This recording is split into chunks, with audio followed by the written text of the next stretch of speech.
40,000 پہ اعتراض ہے نا، تمہیں 60 پہ اعتراض ہے، تمہیں 30 پہ اعتراض ہے، بیٹے 8 دن میرے ساتھ رہ لے، چھٹی کا دودھ یاد نہ آ جائے تو پھر بات کرنا۔ تو اپنے لیے کماتا ہے، خدا کی قسم ہم حضور کی امت کے لیے کمایا کر۔ بے شک بے شک۔ لاک ڈاؤن ہو گیا تھا، لاک ڈاؤن ہوا تھا نا پیچھے، تو ایسا لگ رہا تھا سارا لاک ڈاؤن کا اثر کسانوں پہ ہی پڑ گیا۔ عشر نہ دیا انہوں نے، کہہ رہے لاک ڈاؤن ہے، کسی کا 3 کوئنٹل کی جگہ 2.5 کوئنٹل نکلا لاک ڈاؤن کی وجہ سے، بیگے میں فری تھے، ایسی کھیتی کی، میں سچ بتا رہا ہوں میرے یہاں تو اس سے بہتر گنا کبھی ہوا ہی نہیں جتنا لاک ڈاؤن میں ہوا تھا جی، کیوں ٹھلوے تھے اسے ہی نلا رہے تھے، پہلے گنا اتنا ہوتا تھا پھر اتنا موٹا ہو تھا جی، کہہ رہا لاک ڈاؤن رہ گیا، اس لیے مولانا آپ کے نام ایسا ہی ہے کچھ، یہ حالات ہے ہماری قوم کے۔ بھائی رازق رزاق کون ہے؟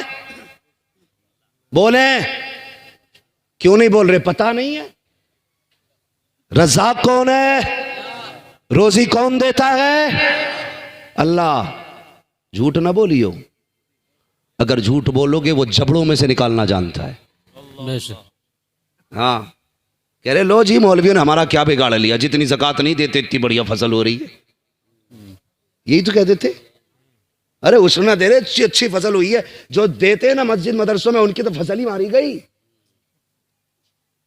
یہ حالات ہماری قوم کے۔ لاک ڈاؤن میں کہا فصل کو نقصان ہے، اور لوگ حقارت سے دیکھتے ہیں۔ کئی لوگوں نے اس بات کا ذکر کیا کہ فلاں مولانا کو دیکھا نا تو وہ رستہ کاٹ کے چلا گیا، کہیں کچھ لے نہ لے مجھ سے۔ گارنٹی کے ساتھ کہتا ہوں، اتنا بڑا مجمع ہے، جاؤ پورا علاقہ اکٹھا کر لو، تم تو کچھ بھی نہیں ہو، اکٹھا کر لو، ایک بندہ کوئی بتا دے کسی نے قاری عبد الجبار کو اپنے بچوں کے لیے بھیک مانگتے دیکھا ہو؟ صحیح بات۔ علامہ اخلاق صاحب کو کسی نے 20 روپے کا سوال کرتے دیکھا ہو یہ کہہ کے آج میرے گھر میں چائے کی پتی نہیں ہے؟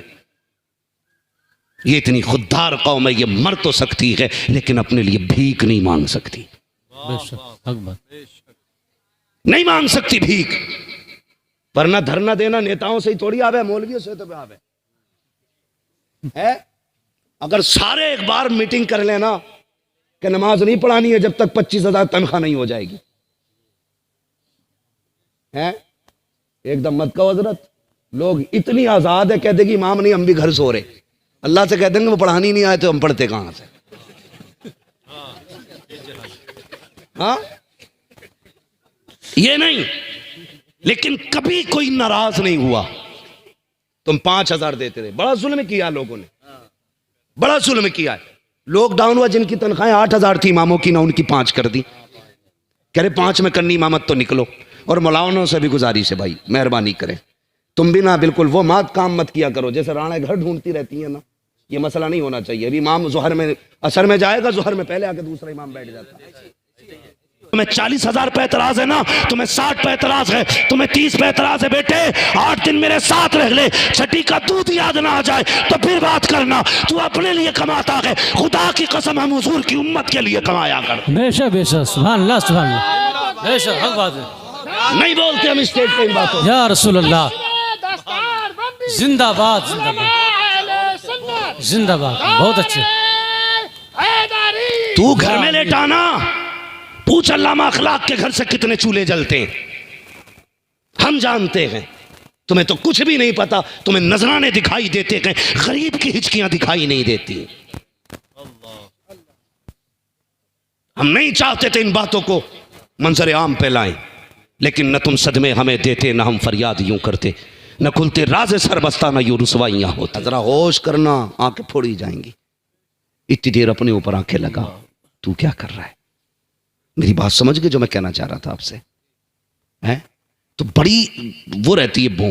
ایک نے تو بھائی اس پہ کون سا کیس لگوایا تھا، ابھی سوشل میڈیا پہ تھا، آتنکوادی گھوشت کرا دیا بھائی، صرف اتنی سی بات پہ کہ اس کے گھر فاتحہ پڑھنے امام نہ گیا۔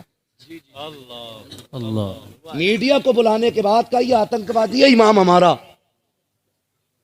لیکن قانون اندھا نہیں ہے، کچھ تو کسی نہ کسی کو کہیں نہ کہیں دکھتا ہے۔ وہ تو بچ گیا، اسے حضور نے بچایا، لیکن مرے گا تو تجھے کون بچائے گا؟ اتنا گھمنڈ دولت پہ امام فاتح میں نہیں آیا تو آتنکوادی گھوشت کرا دیا اسے۔ بھائی بدلو اپنے آپ کو، اللہ رسول کے ہو جاؤ، موت سب کو آنی ہے، غریب کو بھی آنی ہے، امیر کو بھی آنی ہے۔ مجھے بتاؤ کسی امیر کی قبر میں سونے کی اینٹیں لگتی ہوں، کسی غریب کی قبر میں اگر مٹی کی جگہ گارا ڈالا جاتا ہو؟ نہیں ہے نا، سب کو ایک ہی جگہ سونا ہے، ایک ہی ٹھکانہ ہے۔ تو پھر آج لے ان کی پناہ، آج مدد مانگ ان سے، کل نہ مانیں گے قیامت میں اگر مان گیا۔ تو یہ گھمنڈ دکھاتے نا قاری صاحب لوگ کہ پیسہ مجھ پہ، تو یہ گھمنڈ نہ کیا کر۔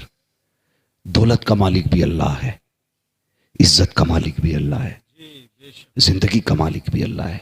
تیرے دروازے پہ کوئی مانگنے والا آیا کر تو شکر ادا کیا کر، سوچا کر یہ بھی تو ہو سکتا تھا خدا اس کے جیسا تجھے بنا دیتا اور تیرے جیسا اسے بنا لیتا۔ شکر ادا کر کہ تجھے دینے والا بنایا ہے، لینے والا نہیں بنایا۔ بے شک بے شک۔ یہ سوچ کے زیادہ دیا کرو۔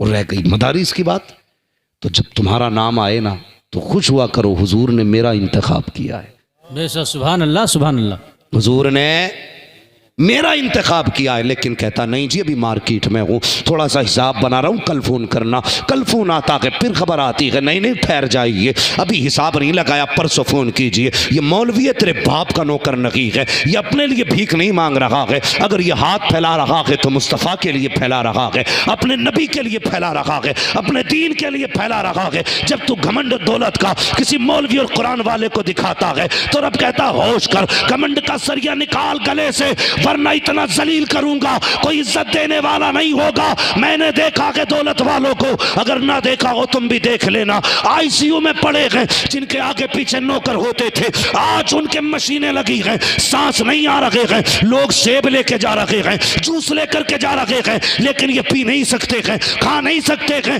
لیکن جاؤ کبھی امیروں کو دیکھنا جو آئی سی یو میں بھرتی ہیں، ادھر سے آنسو ٹپک رہے ہیں، کبھی ادھر سے آنسو ٹپک رہے ہیں۔ مجھے بتا تو سکی یہ کیوں رو رہا ہے؟ آج اسے کس چیز نے رلایا ہے؟ اسے گزرے دن یاد آتے ہیں، کہتا لوگوں میں نے سیب والوں سے پیار کیا، میں نے جوس والوں سے پیار کیا، کاش میں نے قرآن والوں سے پیار کیا ہوتا، کاش میں نے دین والوں سے پیار کیا ہوتا۔ اگر میں نے قرآن والوں سے پیار کیا ہوتا، تم پھل لا رہے ہو میرے کسی کام کے نہیں ہے، جوس لا رہے ہو میرا کسی کام کا نہیں ہے۔ کاش میں نے کسی قرآن کے قاری سے پیار کیا ہوتا تو کوئی یاسین لے کے آ جاتا، کوئی سورہ رحمان لے کے آ جاتا، کوئی سورہ ملک لے کے آ جاتا، کوئی سورہ فاتحہ لے کے آ جاتا۔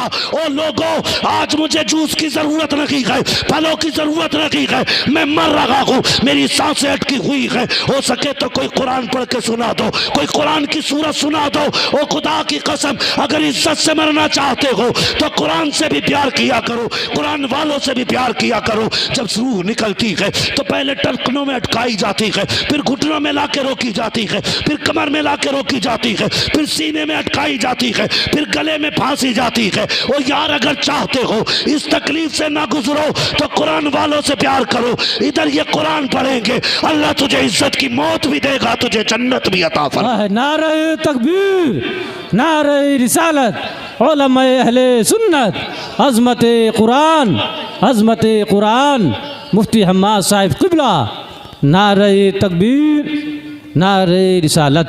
سبحان اللہ سبحان اللہ۔ تھکے تو نہیں ابھی بھائی؟ کتنے لوگ اپنے ماں باپ سے پیار کرتے ہیں؟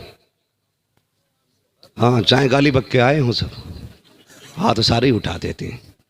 میرے بھائی ہماری قوم کا بھی عجب رویہ ہے، برا نہ مانیے گا، میں آئی نہ ہوں دکھاؤں گا داغ چہرے کے، جسے خراب لگے سامنے سے ہٹ جائے۔ بہت غور سے میری بات سنیں، ہماری قوم نا بھیڑ کی چال چلتی ہے، جدھر کو ایک چلے گا ادھر کو سبھی چل دیتے ہیں۔ اس کا نتیجہ جاؤ مسجدوں کی الماریاں چیک کرو، اتنی پیٹیاں رکھی ہیں مسجد میں، اتنی پیٹیاں رکھی ہیں حضرت کہ جگہ نہیں رہی، مسلح تک آ گئی سرک سرک کے۔ ہاں جی ابا مرے سیدھا مارکیٹ جاتا، پیٹی کا ہدیہ کرے گا، اس پہ لکھ دے گا ابا کا نام ڈالیے۔ کیوں بھائی؟ کہ ابا کا نام کا قرآن دے رہے ہیں، ابا بخشے جائیں گے۔ پوچھو ان علماء سے، رکھے رکھے قرآن سے ثواب ملے گا یا اسے کوئی پڑھے گا تب ثواب ملے گا؟ اتنی پیٹیاں ہو گئیں کہ پارے گھن گئے رکھے رکھے۔ جی یہ سنا ہم نے، آپ نے بھی پڑھا ہے ہم لوگوں نے، اور آپ نے بار بار سنا ہوگا قیامت میں قرآن شفاعت کرے گا، جی کہے گا یار اب یہ مجھے پڑھتا تھا، اسے بخش دے، یہ مجھے چومتا تھا، مجھے بخش دے۔ جو قرآن قیامت میں یہ صلاحیت رکھتا ہے کہ ہماری شفاعت کرے، ہمیں جانتا ہے کون ہمیں پڑھتا ہے، تو کیا اسے یہ خبر نہیں ہوگی کون نہیں پڑھتا ہے؟ ہیں رکھ کے گھن گئے. ابا مرا سیدھا بیٹا پیٹی لینے, ابا مرا بیٹا سیدھا پیٹی لینے. بھائی صرف پیٹی لینے جاتے ہو؟ ابا ہی بخشوانا چاہتے نا تو ضروری ہے پیٹی لاؤ, کبھی مدرسے بھی آ جایا کرو. بے شک بے شک. جی سبحان اللہ. علامہ صاحب سے کہو کہ ذرا وہ بچے دکھاؤ جن بچوں میں غریبی ہے, سردی ہے, لیکن بدن پہ کپڑے پرانے ہیں اور وہ بھی ٹھنڈے ہیں. ان بچوں کو گرم کپڑے خریدوا دو. گرمی آنے والی ہے, ابھی سردی ہے. اگر ابا تازہ تازہ مرا ہے نا تو پھر یہ کرنا کہ مدرسے آنا, کہنا ایک گیزر میرے باپ کی طرف سے, سبحان اللہ. ہے نا. گرمی میں باپ مر جائے تو کہنا ایک فریج میرے باپ کی طرف سے. پیٹیاں لاتے ہو نا, بے شک. پیٹیاں لاتے ہو. اور بھائی اگر باپ کا انتقال ہو جانا آ مدرسے میں کہ وہ کون سا کمرہ ہے جس میں بیٹھ کے قرآن والے پڑھتے ہیں تو پسینہ ٹپکتا ہے.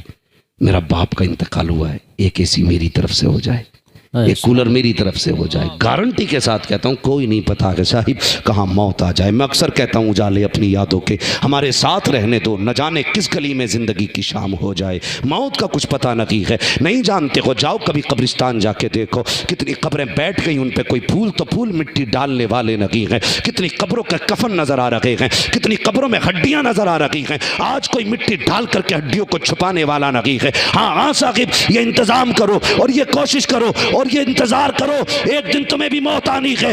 اس موت کے لیے تیار ہو جاؤ. گارنٹی نہیں ہے تمہارے مرنے کے بعد کوئی تمہارے لیے اصالے ثواب کرے. اتنا اپنے ہاتھ سے کر جاؤ. مدرسے میں پنکھا لگوا دو, مدرسے میں کولر لگوا دو, مدرسے میں فریج لگوا دو. دعوے کے ساتھ کہتا ہوں, کوئی دعا کرے نہ کرے, کوئی ہاتھ اٹھائے نہ اٹھائے, ادھر بیٹھ کر کے پنکھے کے نیچے قرآن کا قاری قرآن پڑھے گا, ادھر پنکھا گھومے گا, ٹھنڈی ہوا حافظ کے بدن کو لگے گی. خدا تیرے باپ کی قبر کو اپنی رحمت کی ہواؤں سے ٹھنڈا فرما دے. سبحان اللہ سبحان اللہ. زندہ باد زندہ باد. ایسے قبریں ٹھنڈی بے ہوتی شک. ہیں, بہت خوب, بہت اچھا. ایسے قبریں ٹھنڈی ہوتی ہیں.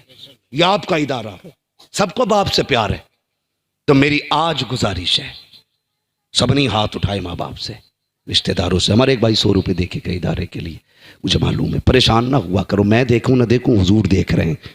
بے شک. ہاں تھوڑا سا سنیں میری بات. یہ ادارہ ہے ہمارا, اس ادارے کے بڑے خرچے, قربانیاں ہیں. قسم خدا کی اگر ایک حافظ کے بدلے میں پوری دنیا کی دولت تول کے دے دو نا, تب بھی اس نعمت کا بدلہ نہیں ہو سکتا بے شک. جو آج تمہارا بیٹا اپنے سینے میں لے کے نکل رہا ہے.